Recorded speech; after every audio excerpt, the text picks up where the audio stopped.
Santariškių klinikos. Apsaugininkai saugo duris, pro kurias netrukus išeis Seimo pirmininkas Arūnas Valinskas. Ne, Seimo pirmininko ligos neužpuolė. Tai tik kasmetinis sveikatos patikrinimas. Tik šiemet jis kitoks, pirmas ir viešas. Arūną Valinską lydėjo ir apsauga, ir gydytojai, ir žurnalistai. Paklaustas, kodėl viešai pranešė apie sveikatos patikrinimą, parlamentaras sakė norėjęs informuoti žurnalistus, kad šie nesistebėtų, jog Seimo pirmininko penktadienio rytą nėra darbo vietoje. Iki šiol viešai sveikatą tikrinosi ir apie jos būklę visuomenę informavo tik šalies prezidentas.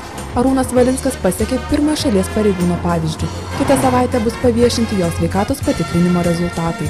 Po visų procedūrų Valinskas sako, kad jaučiasi puikiai ir pirminiais duomenimis jokių sveikatos sutrikimų nėra. Arūno Valinsko nuomonė, ataskaitą apie sveikatą galėtų visuomeniai pateikti visi Seimo nariai.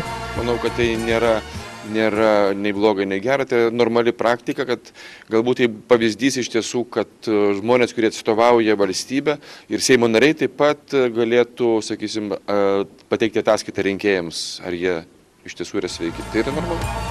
Seimo pirmininkas prisipažįsta, kad nors kol kas sveikata nesiskundžia, naujos pareigos visgi jie įtakos gali turėti. Darbo grafikas, kuris dėja pasikeitęs ne mano naudai, nes reikia keltis apie 6 valandą ryto, o niekaip neįprantu dar anksčiau nueiti miegoti. Ir čia yra ta problema, bet tikiuosi, kad tai atsistatys.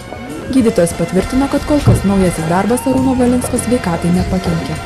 Dar ne visi tyrimai yra, mes tyrimus turėsim kitą savaitę ir tada galėsim apibendrinti, o kol kas esamų tyrimų duomenimis, kol kas yra trumparegystė, tai ką mes ir matome, o daugiau jokių patologinių pokyčių kol kas nematome.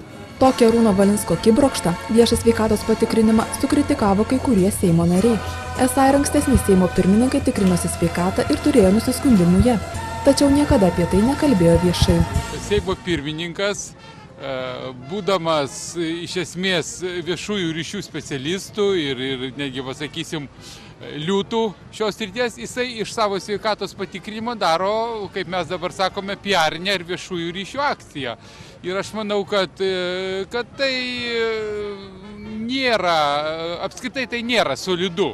Ir tam tikrą prasme aš netgi galėčiau taip pasakyti, kad jisai tuo pačiu bando save pastatyti šalia prezidento šitų aspektų. O kol Seimo pirmininkas varstė gydytojų kabinetų duris, Seimo valdyba priėmė dar vieną apribojimą žurnalistams. Nuo šiol žurnalistai ne tik negalės filmuoti Seimo restorane, kavinėse, rūkykloje ir tualetuose, bet ir ne visi pateks į patį Seimą. Sveikata, ačiū labai. Sugriežtinus vienkartinių leidimų išdavimo tvarką žurnalistams, dabar jie teikdami prašymą vienkartiniam leidimui turės jį motyvuoti ir nurodyti konkretų apsilankymo tikslą. Tokius sprendimus Seimo valdyba siekia apriboti vadinamos pramogų žiniasklaidos atstovų srautą Seime. Esą Seimo koridoriai tampa filmavimo aikštele, o parlamentarai komercinių laidų herojais. Nuolatinių akreditacijų pramogų žiniasklaidos atstovai gauti negalės. Reporterė Jurgita Gižaitė, Vilnius.